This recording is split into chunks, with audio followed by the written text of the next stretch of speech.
Hello. So in this video, we're going to talk about Terry Loane's film, The Last Rifleman. So this is a quest film. It is a redemption story. And it's based on a true story, which I'm not really going to talk about because I don't know that much about the true story. But this is a movie about a man named Artie Crawford, who is a 92-year-old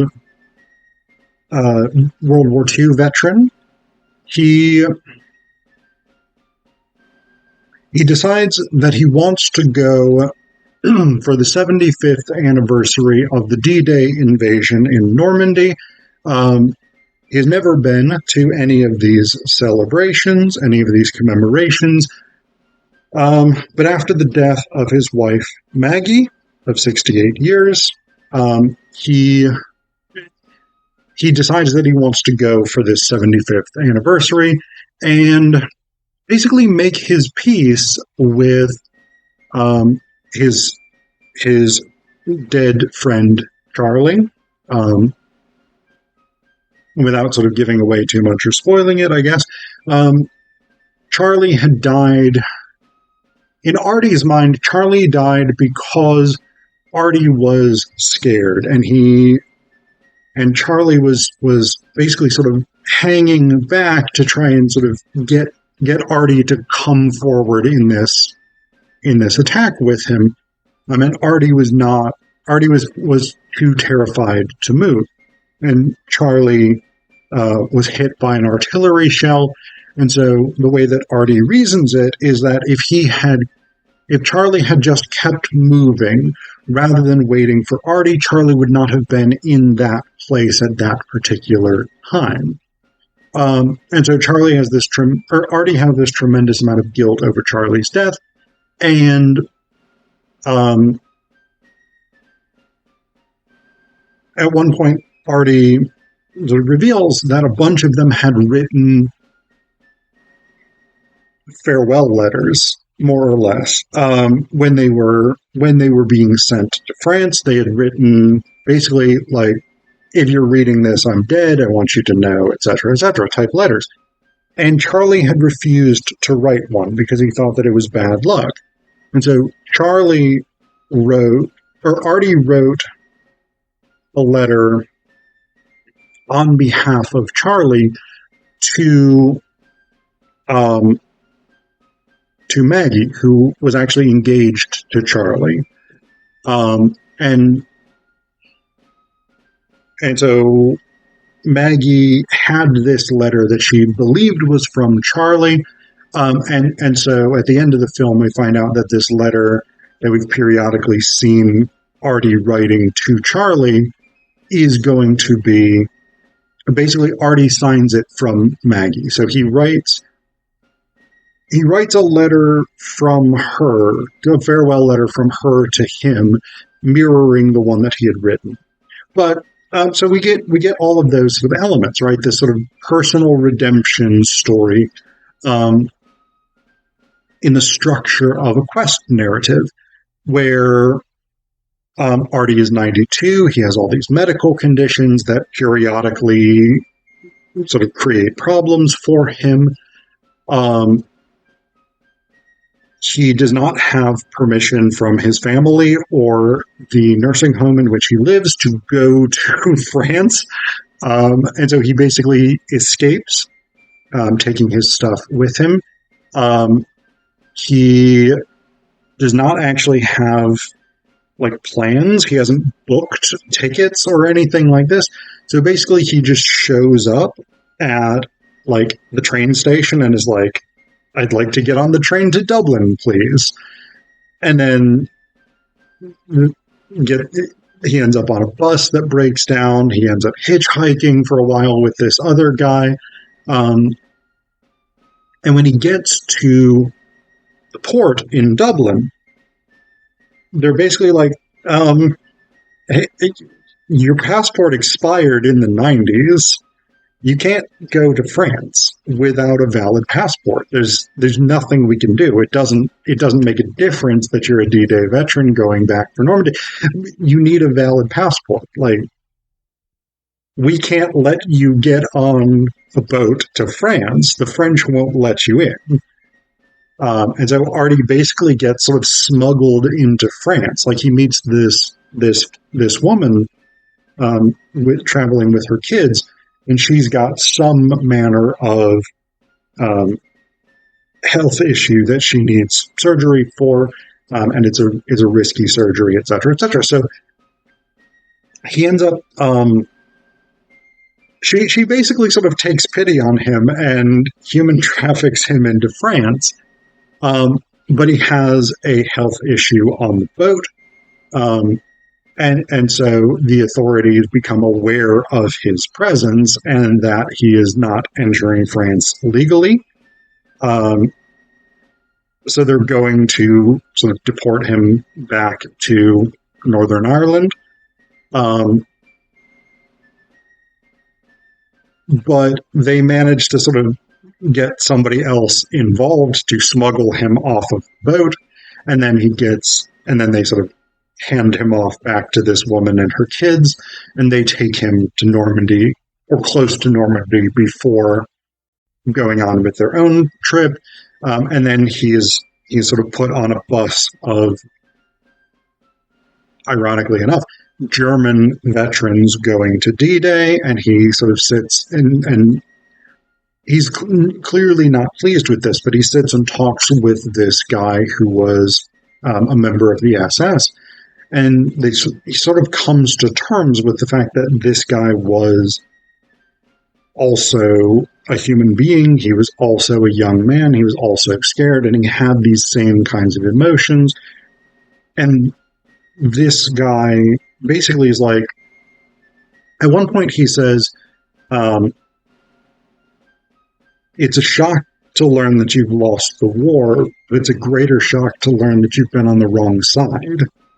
And so there is this sort of like, I don't know, there's this weird tension in the movie between, on the one hand, Artie's friend in the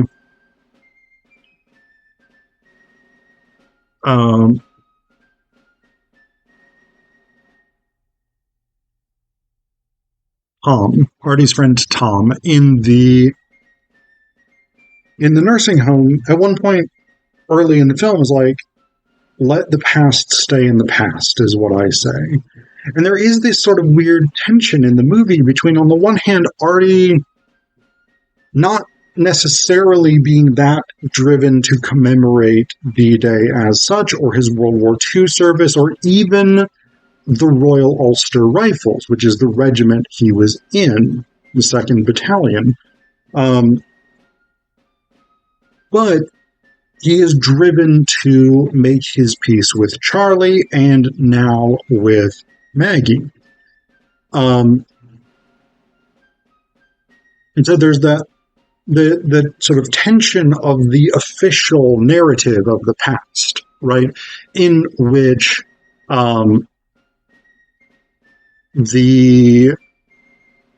which functions at the level of commemoration, celebration, honoring of war veterans, etc., etc. And then there's the personal past, the individual experiences and the individual sense of loss and guilt that so many veterans have. And we get this. There's a character that Artie meets while he's sitting in a cafe in Normandy, having just learned that there are no official activities scheduled for the Royal Ulster Rifles.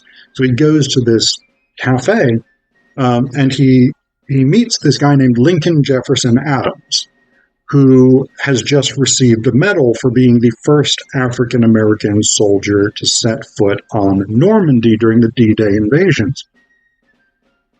And what this guy reveals to him is that he wasn't actually the first African-American soldier to set foot on Normandy during D-Day. His younger brother was. But because his younger brother was killed during the invasion, Lincoln Jefferson Adams gets that commemoration. And so again, there's this interesting tension between the sort of official narrative of history, which again is played out through memorial services, commemorations, regimental activities at these types of things, versus the personal experiences of Lincoln Jefferson Adams's brother actually being the first person, the first African-American to set foot on Normandy, but being shot in the head. The personal experience of Artie's guilt over Charlie's death and essentially forging this letter to Maggie. But the other thing that I think is really interesting is the tension around the history of Northern Ireland, right? Because Artie is from Belfast, and religion does not come up in the film. There's no discussion of whether he is Protestant or Catholic, but since the young flashback versions of Charlie and Artie, in the flashback versions of Charlie, Artie, and Maggie, Charlie repeatedly refers to them as the Three Musketeers of East Belfast. East Belfast was traditionally a Protestant area. It was traditionally a very unionist area, pro-British. And so there's a reasonable likelihood that Artie is Protestant, and a very, very reasonable likelihood, considering he served in the British Army in World War II, that he is pro-unionist. But the only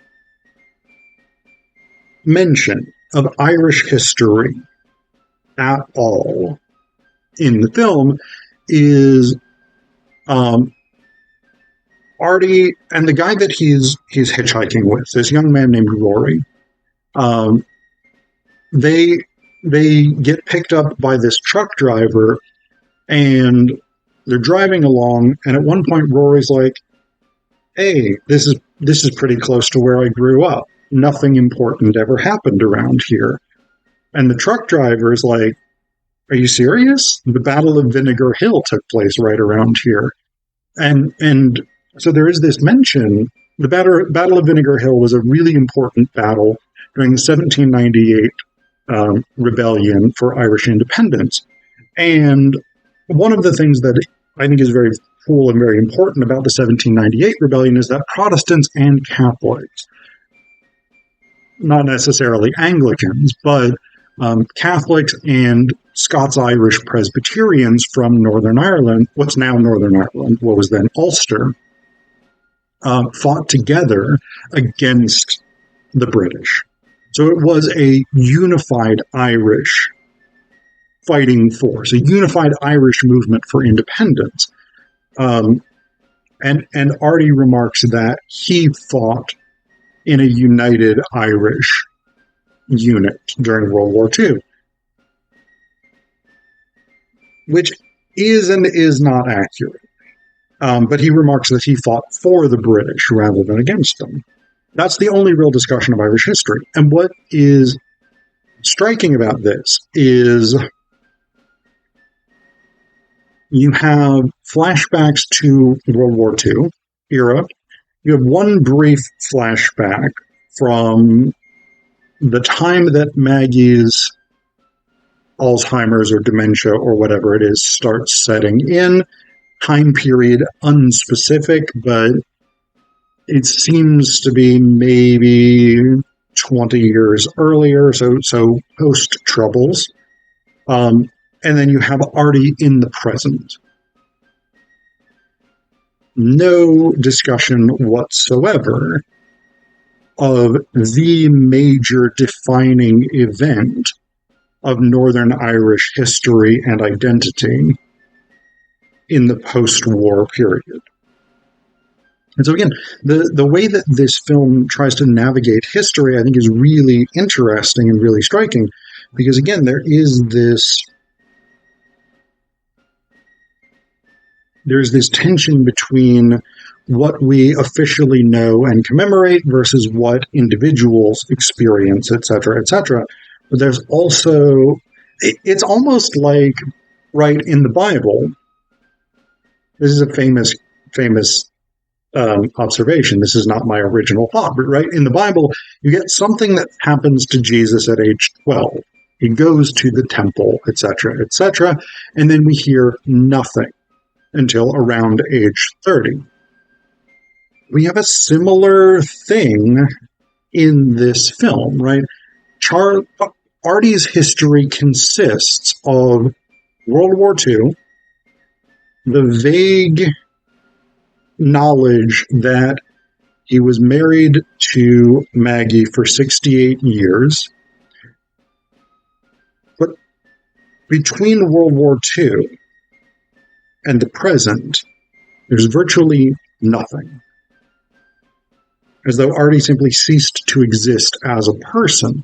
And on the one hand, that narratively makes sense because this is the important part of this. But in a film that is so interested in what history means, it's very strange that history is so, that one point in history is so disconnected from the rest of this person's life experience.